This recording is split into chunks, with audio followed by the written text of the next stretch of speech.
Champions ट्रॉफीमध्ये आज भारत विरुद्ध पाकिस्तान महामुकाबला. भारतीय वेळेनुसार दुपारी 2 वाजता सामन्याला सुरुवात. भारत आणि पाकिस्तान संघात आतापर्यंत वनडेमध्ये 135 सामने खेळवण्यात आले. त्यातील भारतानं 57 सामन्यात विजय मिळवलाय तर पाकिस्ताननं 73 सामने जिंकले. तसंच 5 सामने अनिर्णित राहिले. त्यामुळे आज कोण बाजी मारणार याकडे लक्ष. पाकिस्तानला स्पर्धेतील आव्हान टिकवण्यासाठी विजय गरजेचाच. तर भारतीय संघानं विजय मिळवला तर ते उपांत्य फेरीतली जागा जवळपास पक्की करतील. आज विधिमंडळ कामकाज समितीची बैठकीमध्ये अर्थसंकल्पीय अधिवेशनाच्या कामकाजाची रूपरेषा आखली जाणार. 3 मार्चपासून अर्थसंकल्पीय अधिवेशन सुरू होणार. रायगडच्या पालकमंत्री पदाचा तिढा कायम. रायगडचं पालकमंत्रीपद आम्हाला मिळावं, भरत गोगावलेंचा आग्रह. तर आदिती तटकरेंच्या पालकमंत्री पदाबाबत महायुतीचे वरिष्ठ नेते ठरवतील, गोगावलेंचं वक्तव्य. गोलंदाज आणि क्षेत्ररक्षण करणाऱ्या खेळाडूंची साथ मिळाली तर सामना जिंकण्यास मदत होते. राष्ट्रवादीच्या अनिकेत तटकरेंची भरत गोगावलेंना नाव न घेता कोपरखंड. नाशिक शहरामध्ये धार्मिक स्थळ काढण्यावरून तणाव. पोलिसांना सहकार्य न करणाऱ्यांची धरपकड करण्यात आली होती. नाशिकमध्ये सध्या तगडा पोलीस बंदोबस्त. नाशिकमधील काठेगल्ली इथं खासदार राजाभाऊ वाजे अतिक्रमण काढलेल्या ठिकाणांची पाहणी करणार. पोलिसांकडून आढावा घेणार.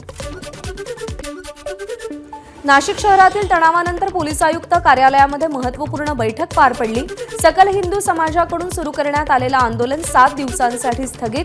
प्रकरण न्यायप्रविष्ट असल्यानं 3 मार्चच्या सुनावणीनंतर हिंदुत्ववादी संघटना पुढची भूमिका मांडणार. स्थानिक लोकांची मागणी असल्यानं अनधिकृत धार्मिक स्थळांवरचं अतिक्रमण काढलं. मात्र धार्मिक स्थळ अजूनही तिथेच. नाशिकमधल्या तणावानंतर मंत्री गिरीश महाजनांची प्रतिक्रिया. नाशिकच्या काठेगल्ली परिसरातील धार्मिक स्थळाची पोलीस आयुक्त संदीप कर्णिक यांनी पाहणी केली. शहरातील वातावरण शांततापूर्ण असल्याची आढावा घेत माहिती दिली. जेलमध्ये वाल्मिक कराडला चहा आणि काही आरोपींना मटण पुरवल्याचे पुरावे. सुरेश धस यांचा खळबळजनक आरोप. सरपंच संतोष देशमुख हत्या प्रकरणातल्या आरोपींना व्हीआयपी ट्रीटमेंट, धसांचा दावा. महादेव मुंडे हत्या प्रकरणात पोलिसांची मिलीभगत. त्याशिवाय एवढी मोठी हत्या होणार नाही, सुरेश धस यांचा गंभीर आरोप. आकाच्या आवडत्या लोकांनी महादेव मुंडेंचं जीवन संपवलं. सुरेश धस यांचा आरोप. ज्ञानेश्वरी मुंडेंनी त्यांचं उपोषण 4 ते 5 दिवस पुढे ढकलावं, धस यांची विनंती. गोपीनाथ मुंडे गेल्यानंतर त्यांचा वारसा पाहायला मिळत नाही. आमदार सुरेश धसांचा पंकजा मुंडेंना टोला. संघर्ष कोणासोबत करायचा हे आम्हाला गोपीनाथ मुंडेंनी शिकवलं, धसांचं विधान. भाजप आमदार सुरेश धस यांचा परळीत विरोध. काळे झेंडे दाखवून मुंडे समर्थकांनी धस यांच्या विरोधात जोरदार घोषणाबाजी केली. परळीच्या सिरसाळा गावामध्ये सुरेश धस यांना काळे झेंडे दाखवले. मुंडे समर्थकांकडून सुरेश धस यांची गाडी अडवण्याचा देखील प्रयत्न झाला. आष्टीत आल्यानंतर मुंडे समर्थकांना लोकशाही मार्गाने काळे झेंडे दाखवू सुरेश धस यांचं खुलं चॅलेंज. धनंजय मुंडेंची गुंडगिरी अजूनही संपलेली नाही. परळीत काळे झेंडे दाखवल्यानंतर धसांकडून संताप व्यक्त. इतक्या क्रूर माणसाला भेटण्याची गरज नव्हती. सुरेश धस यांनी आमदारकीचा राजीनामा द्यायला हवा. धस यांनी देशमुख आणि मुंडे कुटुंबियांची भेट घेतल्यानंतर मनोज जरांगेंची प्रतिक्रिया. राजस्थानी मल्टीस्टेट बँकेमध्ये ठेवीदारांची फसवणूक. आमदार सुरेश धस यांची ठेवीदारांसोबत बैठक. मल्टीस्टेटच्या माध्यमातून 300 कोटींची फसवणूक आणि 300 कोटींपैकी 250 कोटी केवळ परळी तालुक्यातील असल्याचा धस यांचा आरोप. मंत्री माणिकराव कोकाटे यांनी राजीनामा द्यायला हवा. कागदपत्र फेरफार प्रकरणामध्ये कोर्टानं शिक्षा ठोठावल्यावर जितेंद्र आव्हाडांची एक्सपोज. नवनीत राणांना हैदराबाद न्यायालयाचं समन्स. 28 फेब्रुवारीला हजर राहण्याचे आदेश. एमआयएमचे खासदार असदुद्दीन ओवेसींना दिलेल्या आक्षेपार्ह चॅलेंज प्रकरणी राणांच्या अडचणीत वाढ. हिंगोलीच्या वसमतमध्ये राज्यमंत्री मेघना बोर्डीकर यांचा सत्कार कार्यक्रम. कार्यक्रमादरम्यान महायुती सत्तेत असूनही कामं होत नसल्याची कार्यकर्त्यांकडून खंत व्यक्त. नांदेडच्या नायगावातील भाजपसह काँग्रेसच्या असंख्य कार्यकर्त्यांचा राष्ट्रवादीत प्रवेश. राष्ट्रवादीचे आमदार प्रताप पाटील चिखलीकर यांच्या उपस्थितीत पक्षप्रवेश संपन्न. यवतमाळमध्ये काँग्रेसचे माजी आमदार विजय खडसे, प्रकाश पाटलांसह अनेक नेत्यांचा भाजपत प्रवेश.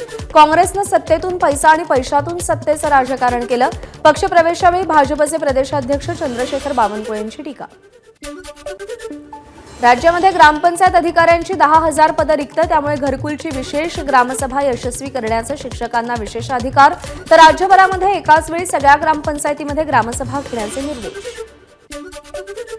मंत्री गिरीश महाजन आणि गुलाबराव पाटील आज जळगाव दौऱ्यावर. विविध कार्यक्रमांना ते उपस्थित राहतील. कर्नाटकात महाराष्ट्र एसटी मंडळाच्या एसटी बससह चालकाच्या तोंडाला काळं फासल्याची धक्कादायक घटना. फडणवीसांशी चर्चा करून कठोर निर्णय घेणार. परिवहन मंत्री प्रताप सरनाईक यांच्याकडून संताप व्यक्त. बेळगावमध्ये एसटी चालकाला मारहाण झाल्याप्रकरणी कर्नाटकमधील बस फेऱ्या रद्द. परिवहन मंत्री प्रताप सरनाईक यांचे आदेश. प्रवासी आणि कर्मचाऱ्यांच्या सुरक्षेसाठी हा निर्णय. कर्नाटकमध्ये एसटी महामंडळाच्या बससह चालकाला काळं फासल्याप्रकरणी पुण्यातील लक्ष्मीनारायण चौकात ठाकरेंच्या शिवसेनेचं आंदोलन. मराठी माणूस फक्त निवडणुकीपुरताच हवाय का? ठाकरेंच्या शिवसेनेचा सवाल. पंढरपूरमधील विठ्ठल मंदिराच्या जीर्णोद्धाराचं काम अतिशय संथ गतीनं सुरू. ठरलेल्या वेळेत काम पूर्ण होण्याची शक्यता कमी. पश्चिम रेल्वेवर आज मेगा ब्लॉक. सांताक्रूज गोरेगाव स्थानकादरम्यान अप आणि डाऊन जलद मार्गावर सकाळी 10 ते दुपारी 3 पर्यंत ब्लॉक असेल.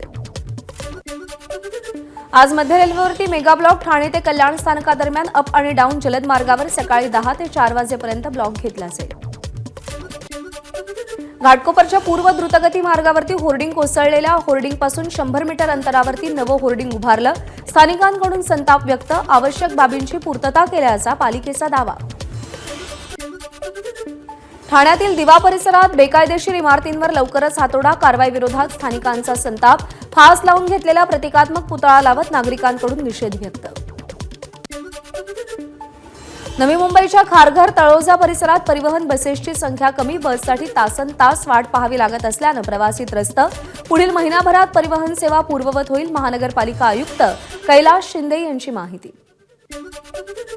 भिवंडीच्या विनायक नगरमध्ये पालिकेचं शौचालय 2 वर्षांपासून बंद. शौचालय परिसराला गर्दुल्ल्यांनी अड्डा बनवल्याची तक्रार. मंगळवारपर्यंत शौचालय सुरू न केल्यास पालिका मुख्यालयात आंदोलन करणार. नागरिकांचा इशारा. मालेगावातील भूमाफियांकडून अनेक मालमत्ताधारकांना गंडा. 8 मालमत्ताधारकांच्या पोलिसात तक्रारी. 10,60,51,000पेक्षा जास्त रकमेची फसवणूक झाल्याचा धक्कादायक प्रकार समोर. सोलापूरमध्ये राष्ट्रीयकृत बँकेच्या कर्मचाऱ्यांकडून शुक्रवारी विविध मागण्यांसाठी निदर्शनं करण्यात आली. United forum of bank union संघटनेकडून निदर्शनं. शासनानं मागण्या मान्य न केल्यास संप करण्याचा बँक कर्मचाऱ्यांचा इशारा. संगीतकार प्रीतम चक्रवर्तींच्या स्टुडिओत झालेल्या चोरी प्रकरणी एकाला अटक. आरोपीकडून एक लॅपटॉप आणि मोबाईलही जप्त. तब्बल 37 लाख रुपये या चोरट्यानं लंपास केले होते. भिवंडीमध्ये 22 वर्षीय तरुणीवर 2दा सामूहिक अत्याचार. पीडित तरुणीचा भाऊ आणि रिक्षाचालकाला मारहाण करून अत्याचार. शांतीनगर पोलिसांकडून एकाला अटक, तर इतर फरार आरोपींचा शोध सुरू. घरगुती वादातून धारदार शस्त्रानं पतीनं पत्नीवरती वार केला. नवी मुंबईच्या नेरूळमधली घटना. दारूच्या नशेमध्ये हल्ला केल्याची माहिती. आरोपी पतीवर गुन्हा दाखल. जळगावमध्ये चालकाचं नियंत्रण सुटल्यानं बोलेरो गाडीचा अपघात. 15 प्रवासी जखमी असून त्यांच्यावरती उपचार सुरू. सुदैवानं कोणतीही जीवितहानी नाही.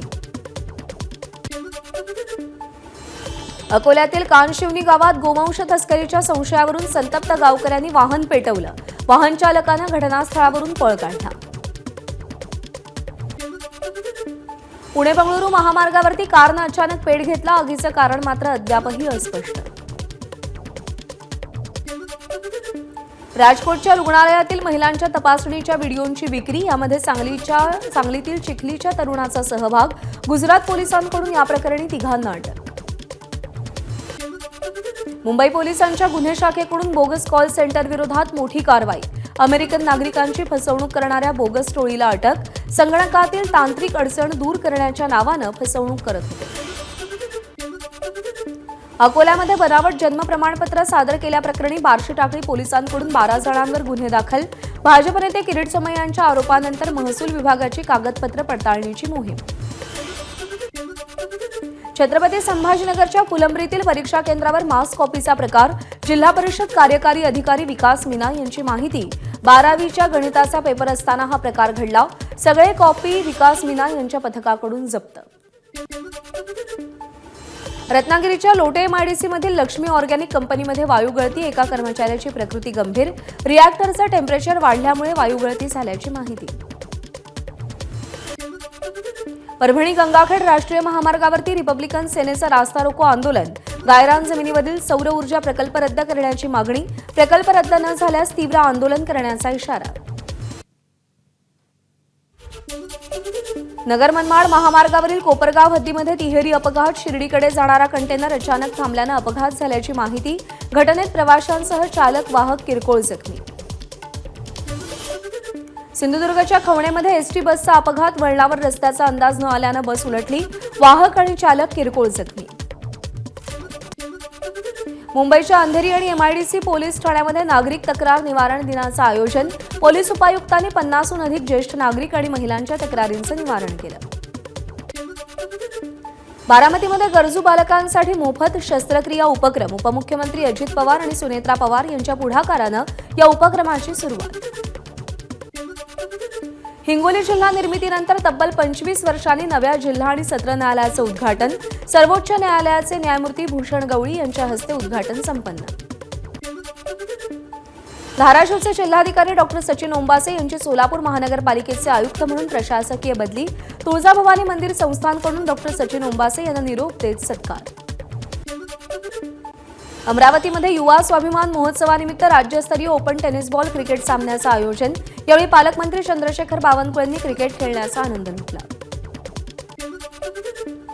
नांदेडच्या अर्धापूरमध्ये रोजगार मेळाव्याचं आयोजन, बेरोजगार तरुणांनी मेळाव्याला गर्दी केली, रोजगार मिळवण्यासाठी 4000हून अधिक युवक युवतींची नोंदणी।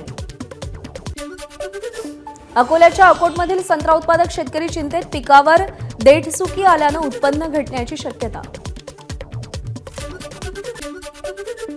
इंदापूरमध्ये बेकायदा अफूच्या शेतीवर न्हावी नजीक पोलिसांची कारवाई, मोठ्या प्रमाणात अफूची झाडं जप्त, या प्रकरणी 3 जण पोलिसांच्या ताब्यात।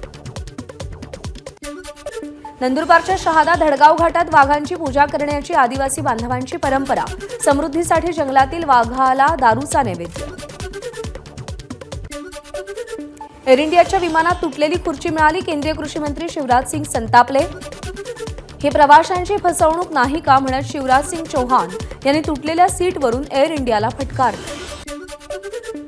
कुंभमेळ्याचा आज 42वा दिवस, शेवटचा वीकेंड असल्यामुळे भाविकांची संख्या वाढण्याची शक्यता। महाकुंभच्या आयोजनात रेल्वेचीही महत्त्वाची भूमिका, कुंभमेळ्यात आलेल्या 3,06,00,000पेक्षाही अधिक भाविकांनी रेल्वेनं प्रवास केल्याचा अंदाज। रिझर्व्ह बँकेचे माजी गव्हर्नर शक्तिकांत दास यांना मोठी जबाबदारी, पंतप्रधान नरेंद्र मोदींच्या प्रधान सचिवपदी शक्तिकांत दास यांची नियुक्ती।